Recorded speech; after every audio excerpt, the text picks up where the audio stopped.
En comunicación con la concejal y abogada Victoria de Beris, que en la jornada del día de ayer hubo una reunión con la secretaria de Economía con los concejales. Esto fue en la mañana, ¿no? Victoria, muy buenos días, ¿qué tal?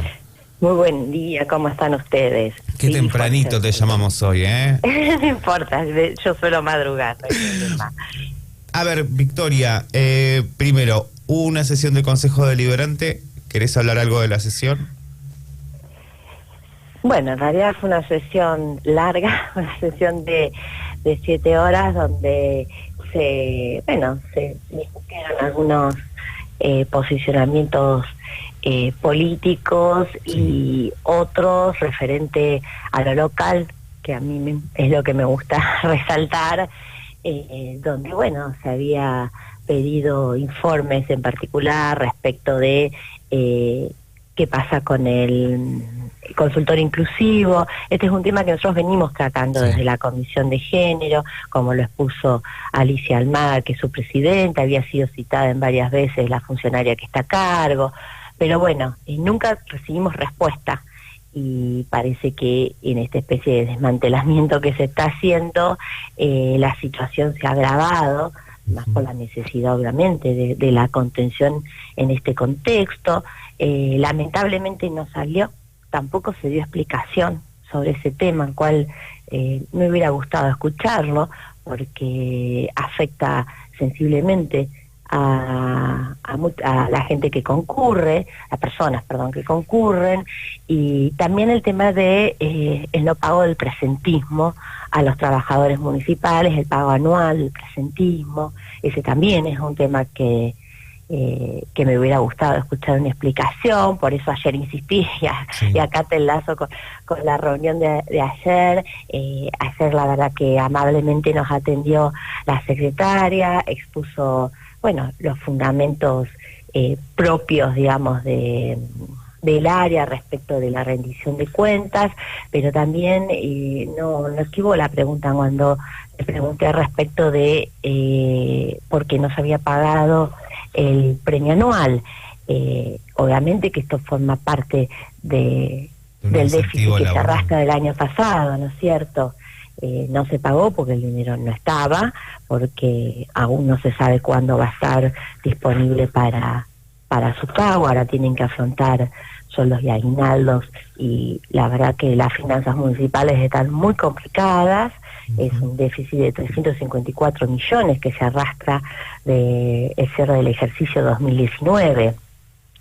Y bueno, la verdad que por más que se lo quiera justificar en algunas causas económicas, yo creo que esto tuvo que ver con decisiones políticas, tanto en ingresos como en egresos. Buen día, ¿cómo te va? Beto Busecki te habla. Sí, Beto, ¿cómo estás? Buen día. ¿Qué tal? ¿Cómo te va? Cuando ustedes piden esta reunión, bueno, para revisar o para saber de la rendición de cuentas de la Municipalidad de Olavarría, ¿van con alguna idea concreta? Digo, ¿ustedes tienen alguna idea aproximada de por qué es el faltante de estos 354 millones de pesos? A ver, nosotros llegamos a la reunión, como todos los años, digamos, una reunión habitual que el secretario de el secretario de Hacienda concurra al Consejo Deliberante. Previa a haber visto los expedientes, este expediente ingresó en mayo, así que tuvimos la posibilidad de ver, y también se nos dio acceso remoto al RAFAC. Debo reconocer que se nos puso a disposición por los medios tecnológicos en este contexto sin inconvenientes.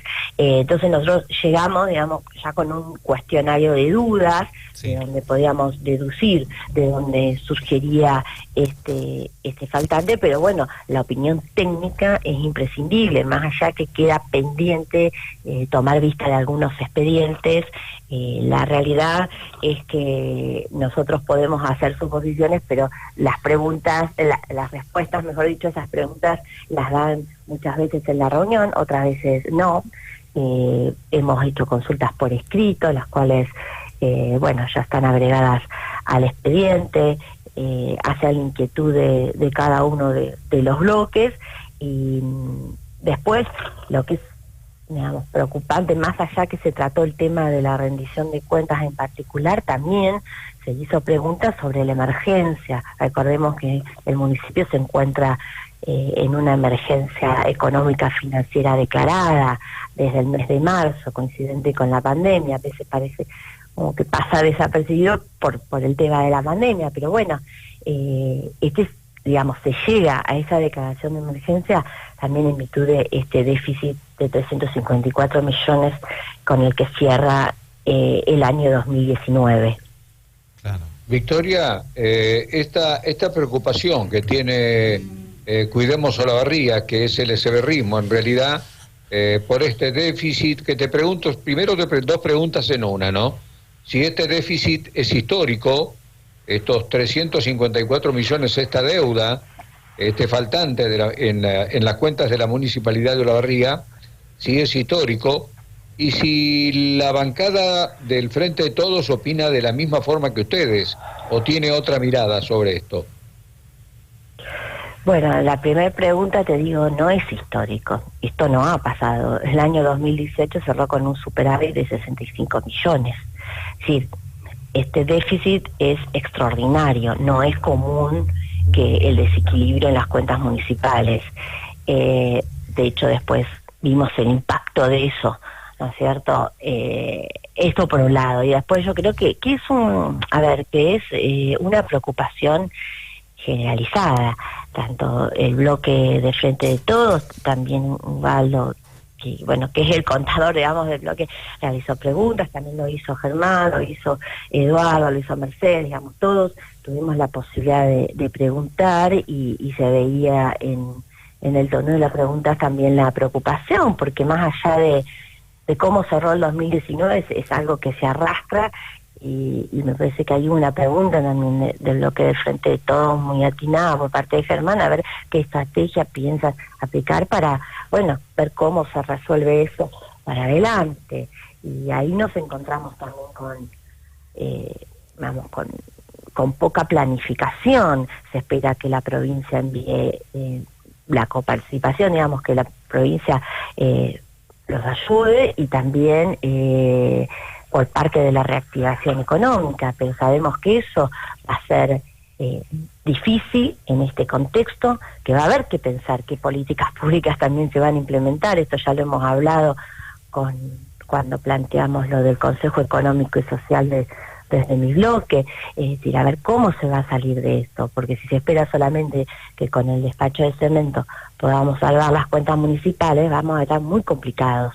Claro, entonces, en este contexto en el que estamos, Victoria, ¿cómo? En el contexto en el que estamos en una pandemia, desde el mes de marzo, hace 3 meses, donde todo decayó a rasgos agigantados. O sea, ya no podemos esperar de la piedra o del cemento que nos deje una ganancia. Claro, lo que pasa es que, imagínate que ese impuesto se está utilizando para gasto corriente. Entonces, no se está utilizando como se utilizó históricamente para obra pública, para cosas que le queden a la ciudad, porque eso también hay que decirlo. Se cierra un 2019 sin ninguna obra que le quede a los olavarrienses de envergadura, y las obras que se llevaron adelante fueron con presupuestos provinciales o nacionales. Entonces, no... Esto también es preocupante, porque cuando ya el impuesto a la piedra queda dentro del gasto corriente, digamos, es imputado un gasto corriente, después es muy difícil desafectar, porque es una porción importante, como sabemos, del presupuesto, y ante esta situación obviamente que queda endeble las cuentas municipales. Imagínense que en el mes de marzo cayó un 45%, en el primer cuatrimestre del año 2020 cayó un 45%. Claro. La recaudación. Victoria, cuando vos decís gastos corrientes, ¿te estás refiriendo a sueldos, por ejemplo, pago de sueldos? Sí, tenemos, la contadora lo definió en gastos estructurales. Son los gastos, digamos, donde vos sabés que los vas a tener y que no podés hacer recorte, o no podrías hacer recorte en ese concepto, como son toda la masa salarial, la recolección de residuos también es uno de los ítems que lleva el gasto corriente. Bueno, como después todos los otros gastos, desde librería hasta mantenimiento de todo lo que tiene que ver con los servicios municipales. Todo eso es el gasto corriente, que eso ya se sabe que existe, ya está presupuestado. Claro. De hecho, ya hubo paritarias del año pasado, este año no ha habido, así que ya todo eso se conocía. El tema es cómo uno administra el dinero, porque también se quiso justificar que no hubo aumento de tasas.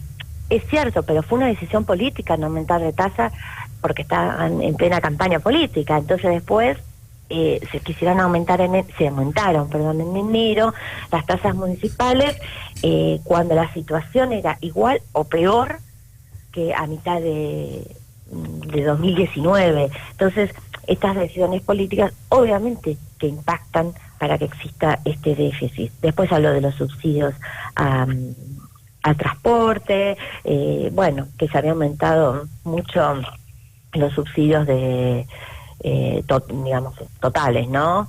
De 13 a 40 millones. Bueno, tengo un montón de números, no los quiero aburrir con todos los números porque igual queda. No, lo importante, pero es claro, me parece que el mensaje es saber, una vez que terminó la reunión, ¿ustedes se fueron conformes con la respuesta de la contadora Besoni? No, nos fuimos preocupados.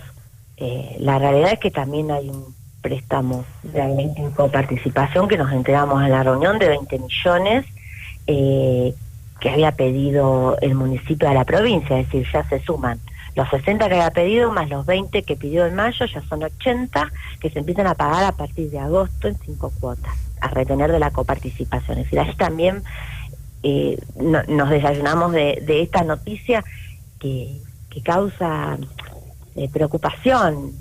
Uno puede agradecer la predisposición del funcionario, de las explicaciones que se intentan dar para justificar la gestión, pero me parece que faltó, como lo dije ayer Mario Medo, faltó la autocrítica, es decir, bueno, la verdad que en esto estuvimos mal y vamos a corregir, digamos, el camino. Me parece que falta ese aspecto, porque si no vamos a estar esperando, como les digo, que el despacho de cemento aumente o que la provincia siga mandando dinero para poder afrontar gastos corrientes. Estoy hablando de los gastos que tiene el municipio todos los meses, ni hablar de pensar en una obra. No, esas cosas extraordinarias, digamos, quedan afuera, pero por eso el sinsabor, digamos, por más cordial que haya sido la reunión y que se hayan prestado, se hayan querido prestar todas las explicaciones, me parece que lo que falta como funcionarios es transmitir esa tranquilidad de que se conoce un proyecto, un rumbo en esta situación de crisis, porque en esta situación de crisis nos convoca a todos a veces a repensarse y repensar las políticas públicas a implementar, como yo digo, la reactivación económica, ¿de quién la espera? ¿Qué va a hacer el municipio para esto? ¿O vamos a esperar que solo, digamos, venga de afuera la solución? ¿Hay alguna posibilidad de generar ingresos desde el municipio extraordinarios? Qué sé yo, otros municipios lo están haciendo. Entonces, uno esperaba esa respuesta, porque venimos con un déficit, no solo es la pandemia, sino todo lo que esto arrastró desde el año 2019, que impacta sensiblemente todas las Victoria, políticas. ¿Ustedes tienen alguna estimación de qué pasaría este año con ese déficit?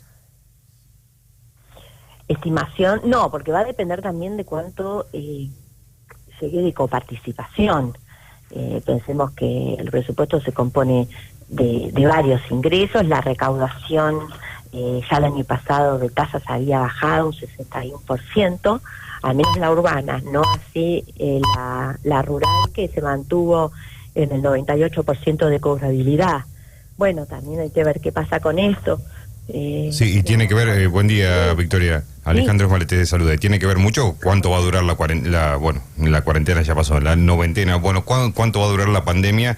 La pandemia. Exactamente, aparte de todo lo que está comentando vos, porque si siguen, por ejemplo, ahora se va a extender... Está proponiendo hasta septiembre. Claro, cada mes que pase se va a profundizar aún más, normal de cualquier quietud económica. Sí, lógico, por eso en algún momento hay que pensar cómo se sale de esto. Ese día va a llegar, un poco antes, un poco después, pero va a llegar.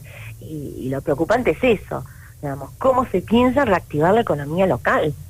Digamos, o solo vamos a esperar que aumente el despacho de cemento, pero eso también, digamos, al no tener obra pública presupuestada para poder ejecutar, digamos, tampoco reactivás desde el municipio la actividad económica, claro. ¿No es cierto? Entonces, al no tener, por decirlo así de alguna manera, no tener un presupuesto, no tener una caja para poder disponer, para poder, hacer determinados flujos de inversión, te quedás a la espera de lo que pueda pasar con la coparticipación y esa recaudación de impuesto extraordinario, pero yo ya les digo, pienso que se puede aún pensar más. Me parece que nos debemos pensar desde el Consejo, yo lo he planteado y espero que surjan ideas para esto, porque es que si no, yo vamos creo, a estar complicados. yo creo que van a tener que pensar sí o sí, porque no solamente el municipio está en problemas de déficit, sino también que va a quedar muy desequilibrada económicamente la nación y la provincia también, y eso va a ser toda una cadena. Sí, por supuesto, sí, la economía nacional afecta a todo. De hecho, se habló también de eso en la reunión, lo que había sido la inflación interanual, un 54% durante el 2019. Sí. Bueno, eso también fue una decisión política en todo caso del macrismo, pero que impactó directamente, obviamente, en las cuentas municipales. Uno puede entender que los insumos aumentan, como se dijo, los insumos hospitalarios, bueno, sí, es lógico, pero entonces, como esa variable ya la tenés, bueno, ¿cómo vas a hacer para ir sorteando esto y bueno, y pensar también un poco a futuro, ¿no? Esa olavarría que queremos, que debemos dar el lugar propicio para la erradicación de empresas, digamos, generar también desde el municipio herramientas para que sea una ciudad receptora, digamos, de nuevas empresas. Tenemos los parques industriales, no sé, tenemos un municipio, la verdad que muy diferente por ahí a otros, pero con unas particularidades interesantes que se tendrían que aprovechar más. Victoria, como siempre, no sé si los chicos tienen alguna otra pregunta, pero bueno, tenemos un panorama más o menos claro. Me parece que es un panorama que se debe estar replicando en varios municipios. Por ejemplo, los intendentes del conurbano tienen mucha preocupación, no solamente del conurbano, con la caída de negocios, también se acota el pago de impuestos, ¿no? Sí, claro que es una cadena. Sí, de hecho, también lo siente la provincia. La recaudación que nosotros recibimos por coparticipación es la que realiza la provincia por determinados impuestos. Pero bueno, es lo que nos ha tocado sobrellevar en esta situación y desde la responsabilidad política debemos hacerlo seriamente y pensando, ya le digo, cómo salir de esto. Nosotros aún más complicados por este déficit, esto también hay que decirlo. Los que han tenido espalda, como otros municipios que han podido pagar sueldos sin problema, van a poder pagar aguinaldo. Nosotros no pudimos, pero no pudimos no solo por la pandemia, no pudimos por los 354 millones de déficit que generó el 2019. Ese sería, digamos, mi conclusión, si quieren. Victoria, muchísimas gracias, muy amable, ¿eh? No, por favor, que estén bien. Un abrazo. Así dialogábamos con la concejal Victoria de Vélez. Vamos a unos mensajes y después